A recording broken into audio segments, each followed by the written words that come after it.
Evening டைம்ங்க பைத்தம்பருப்பு sambar தான் செஞ்சுட்டு இருந்தேன். ஹஸ்பண்ட் வாரத்தில் ஒரு நாள் வந்து ஃபாஸ்டிங் இருப்பாங்க, ஃபுல் டே. ஈவினிங் வந்து தான் வந்து சாப்பிடுவாங்க.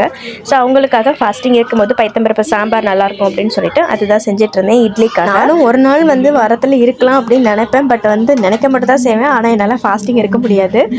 எனக்கு காலையிலே எழும்புறனால பசி ஆட்டோமேட்டிக்காக வந்துகிட்டே இருக்கும். நான் வந்து கரெக்டாக அந்த டைமுக்கு வந்து சாப்பிட்டு கரெக்ட். ஸோ நீங்கள் இந்த மாதிரி ஃபாஸ்டிங்லாம் வந்து ஃபாலோ பண்ணுறீங்களான்னு சொல்லுங்கள். ஏன்னா வந்து ஃபாஸ்டிங் வாரத்தில் ஒரு நாள் இருக்கிறது நம்ம பாடிக்கு 35 வயசுக்கு அப்புறம் வந்து இருக்கிறது ரொம்ப நல்லதுன்னு சொல்கிறாங்க.